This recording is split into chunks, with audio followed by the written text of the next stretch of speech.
আমি মহান সুরেশ্বর দরবার শরীফ থেকে এসেছি।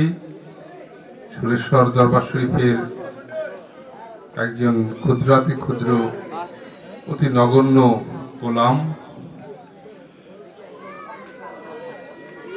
আমার নাম সৈয়দ দিদার নূরিয়াল সুরেশ্বরী। আমার ব্যক্তিগত পক্ষ থেকে, দরবার শরীফের পক্ষ থেকে আপনাদের প্রতি রইল আমার আন্তরিক সালাম এবং মোবারকবাদ। আসসালামু আলাইকুম ওয়া রাহমাতুল্লাহি ওয়া বারাকাতুহু।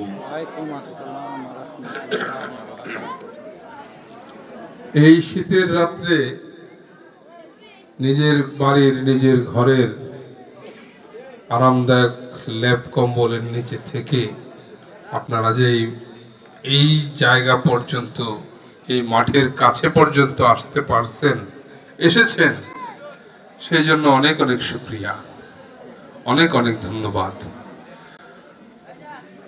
যারা এখনো রাস্তায় বা বাইরে দাঁড়িয়ে আছেন তাদের প্রতি বিনীতভাবে দৃষ্টি আকর্ষণ করে বলতে চাই, আপনারা কষ্ট করে যেহেতু বাড়ি থেকে এই পর্যন্ত চলে আসছেন, আরেকটু কষ্ট করে মাঠের ভিতরে চলে আসেন। একটু কষ্ট করে, মেহেরবানি করে আপনারা মাঠের ভিতরে চলে আসেন।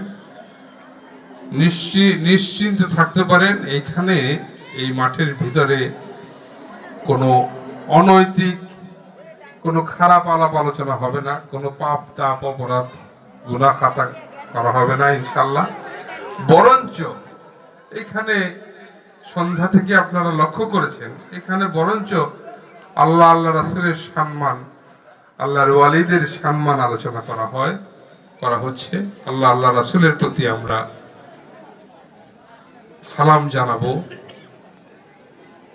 দুরূদ মিলাদ হবে, তাদের গুণগান প্রশংসা করব এবং আল্লাহ পাকের সন্তুষ্টি অর্জন করার জন্য সর্বময় চেষ্টা আমরা করব, কারণ এটাই তরিকতের শিক্ষা,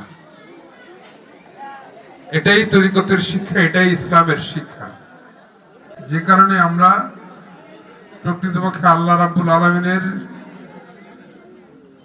আল্লাহ পাকের পেয়ারা হাবিব, আমাদের প্রিয় দয়াল নবীজি হযরত মুহাম্মদ মুস্তাফা সাল্লাল্লাহু আলাইহি সাল্লাম, আমরা সেই দয়াল নবীজির সন্তুষ্টি অর্জন, আল্লাহ পাকের সন্তুষ্টি অর্জন, এটাই আমাদের লক্ষ্য এবং উদ্দেশ্য। এর বেশি কিছু নয়। আমরা এটাই চাই যেন আমরা আমাদের ডাক এমন ভাবে ডাকতে পারি যেন আল্লাহ রাব্বুল আলামিন আমাদের প্রতি সন্তুষ্ট হন। তো কাজেই এইখানে আসলে আপনাদের পাপ তাপ হবে না আশা করি। আপনারা প্যান্ডেলের ভিতরে কষ্ট করে মেহেরবানি করে চলে আসেন। এর আগে ওই প্যান্ডেলটা করা হয়েছে বিভিন্ন সময়, আপনাদের খেয়াল আছে কিনা যারা আগে পরে আসছেন, আরো অন্ধকার থাকতো, উপরে এত সুসজ্জিত সামিয়ানা টানানো হইতো না, তিরপাল দেওয়া হইতো বা নিচেও হয়তো তিরপাল দেওয়া হইতো, একটু অন্ধকার থাকতো, মানুষ তখনও বাইরে হাঁটাহাঁটি করত। গোলাম আলী ভাইকে বলেছি, মানুষ মনে হয় পরিবেশটা পছন্দ করতেছে না, একটু অন্ধকার ভাব, উপরে সুন্দর নাই, এটা একটু সৌন্দর্য করলে মনে হয় ভালো হয়। তো সেই মোতাবেক এবছর আরেকটু সুন্দর হয়েছে মনে হয়। এখন সুদৃশ্য একটা সামিয়ানা টানানো আছে, উপরে তাকাইলে একটু সুন্দর জিনিস দেখলে তো মানুষের মন ভালো হয়ে যায় নাকি? আপনাদের মন ভালো হয় না সুন্দর কিছু দেখলে? সুন্দর ফুল, সুন্দর একটা বাচ্চা, সুন্দর একটা দৃশ্য, নদীর দৃশ্য, পাহাড়ের দৃশ্য, গাছ গাছালি, পাখালি, পাখির ডাক, এগুলো আপনাদের ভালো লাগে না? আল্লাহ রাব্বুল আলামিনের নিয়ামত, সৌন্দর্য, এগুলো হচ্ছে আল্লাহর নিয়ামত। যে কোনো সৌন্দর্য আল্লাহর নিয়ামত।